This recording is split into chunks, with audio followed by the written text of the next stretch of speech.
This poem is timely yet timeless. We live in a time of confusions, distraction, and lifeless. Those who adhere to truth are castaways amongst the dunya, but glad tidings, fortune, and praise to the strangers. These are the real women and men. The mu'mins we aspire to be are unshakable in this effect, and yet there is one amongst all of the rest who continues to affect my very being, but also in his nature protects.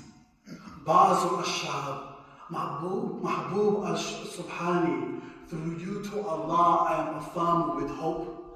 38 years on, my father calls upon your name as I leave home, and with my son I continue this tradition to pass on, as with such reminders of the Urs, it is to the righteous whom we belong.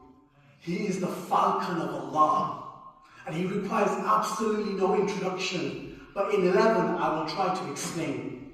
Each story and lesson, in awe I remain, from his devotion and piety in faith, unwavering in a spiritual state, the forefather of the soup kitchen even today, patience in times of severe drought that he faced, a vagabond through the deserts for Allah's sake, versed in wisdom and knowledge I cannot begin to explain, guiding endless to Islam even today, conquering satanic whispers, yet how can they, the emperor of Sufi orders and spiritual chains, the precision of his teachings and the sermons that he gave, but even with all that has been said, what can a poet say about Shaykh al-Mushayikh, the Shaykh of Sheikhs?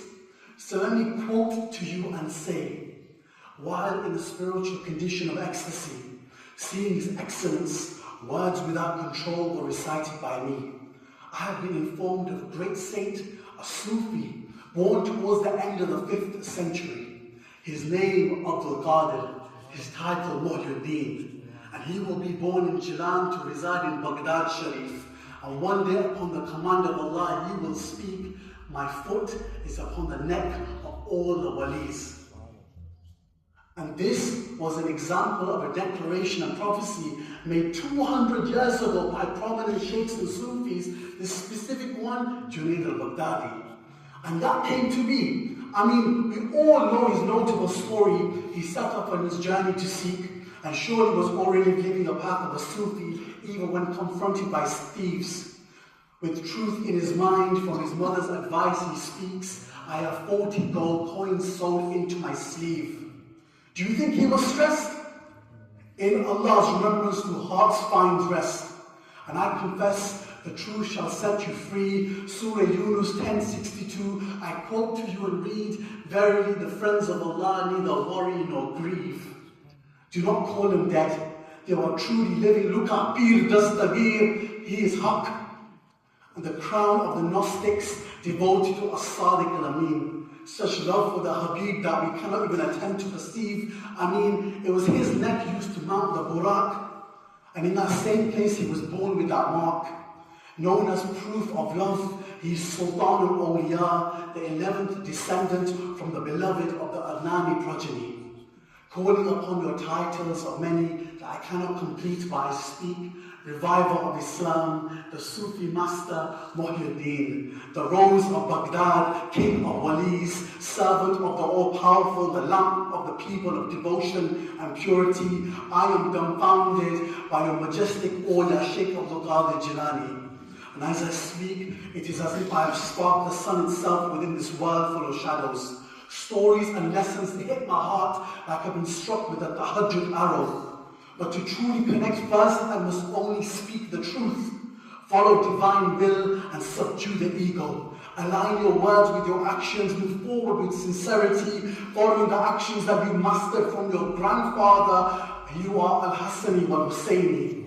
I turn to you, Kutub al-Rabbani, head lowered, reaching and calling out to you, to the desert where you wandered, searching for the whispers of your presence, a thread, a trace of your robe upon the winds, listening to the walls of the mosque for such an echo of devotion you once spoke.